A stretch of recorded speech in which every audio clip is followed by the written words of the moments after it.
ओम नमस्ते मित्रों, भाइयों बहनों और बुजुर्गों, विशेषकर बुजुर्गों के लिए आज मैं एक सेल्फ फिजिकल टेस्ट कह सकते हैं या खुद के रोगों का टेस्ट कह सकते हैं, सेल्फ एनालिसिस भी कर सकते हैं। आज मैं एक आपके घर के अंदर ही बैठ के एक छोटा सा टेस्ट बताने जा रहा हूँ। यदि इस टेस्ट में आप पास हो जाते हैं तो आपको रोग नहीं है ऐसा मैं समझा दूंगा। जो बताने जा रहा हूँ उसको समझ लें पहले। दरअसल ये हुआ टेस्ट है कि किसी को रोग लग गया। अब वो रोग साध्य है यानी जल्दी ठीक हो जाएगा, क्योरेबल है। एक होता है कष्ट साध्य, ठीक तो होगा लेकिन समय लेगा। और एक होता है असाध्य, जो ठीक ही नहीं होगा यानी उसका जान लेके ही रोग जाएगा।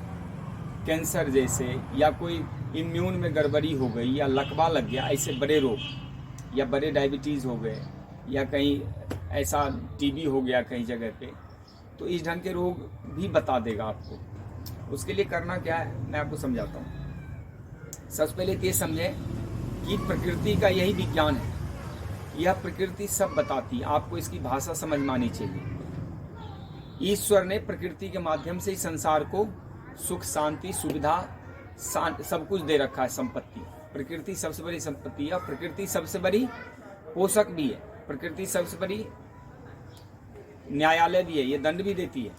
यदि प्रकृति के नियम को आप बार बार तोड़ेंगे तो प्रकृति दंड देती है, और फिर जब नहीं मानते तो जान भी ले लेती है। तो मैं जो ये टेस्ट बताने जा रहा हूँ यह उन लोगों के लिए है जो ज़्यादा बुजुर्ग हैं, या किसी घर में कोई बुजुर्ग हैं और बहुत दिन से उपचार कर रहे हैं, ठीक ही नहीं हो पा रहे। तो आप एक प्रयोग करें और यह देख के आप पता लगाएं कि यह रोग कैसे जाएगा। वह असाध्य रोग भी कैसे ठीक हो सकता है।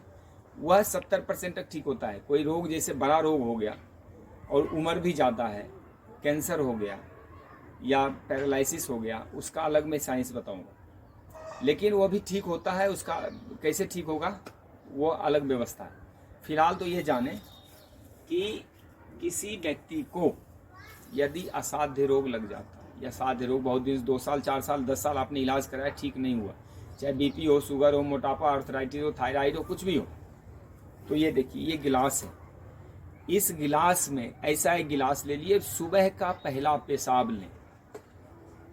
यूरिन थोड़ा आगे से पास कर दें, पीछे का भी ना लें, बीच का पेशाब ले लें, 100 ml 150। रात को जब आप खाना पीना खा के सो जाते हैं और सुबह उठ के जो पहला यूरिन पास करते हैं वो पहला यूरिन ही होना चाहिए, सेकेंड यूरिन नहीं होना चाहिए। आगे का नहीं लेना है। इसको थोड़ा गहराई समझ लें फिर से। आगे का नहीं लेना है, पीछे का नहीं लेना है, बीच का यूरिन लेना है। और उस यूरिन को लेके आराम से बैठ जाएं कहीं पे, और उसमें तेल 1 बूंद डाल दें, या ओनली 1 बूंद। अब मैंने इसमें 1 बूंद तेल डाल दी है। अब ये 1 बूंद तेल डालने में 3 स्थितियां बनने वाली हैं। 3 स्थिति बनेगी। तीनों स्थिति में आपको पता लग जाएगा रोग कैसा है। एक स्थिति होगी कि बूंद पड़ते ही फैल जाएगा, फट जाएगा पूरा।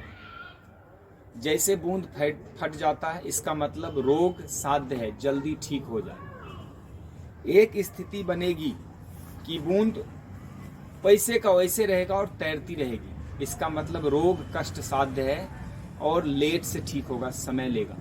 आप फिर से इसको मैं दोबारा बोल दूंगा। और तीसरी स्थिति बनेगी कि वो तेल का बूंद उसमें डूब जाएगा।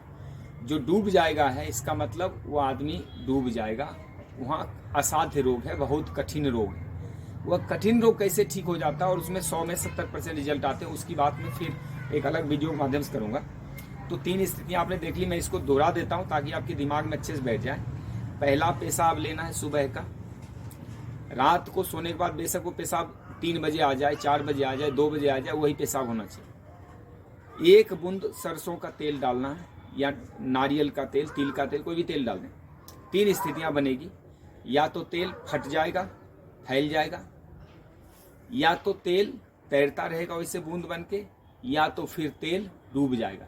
यदि तेल फट जाता है, फैल जाता है, इसका मतलब रोग ठीक हो जाएगा, जल्दी ठीक होगा।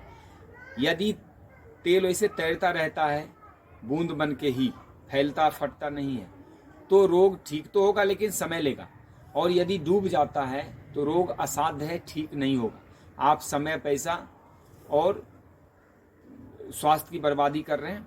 लेकिन वो असाध्य रोग भी ठीक होता है, उसकी स्थितियां दूसरी। ये 3 चीज़ों को मैं बताने जा रहा था मैं समझता हूँ यदि आपने वही समझा है जो मैंने बताया तो मेरा वीडियो बनाना सार्थक हुआ। धन्यवाद। ओम जय हिंद, आपका कल्याण हो।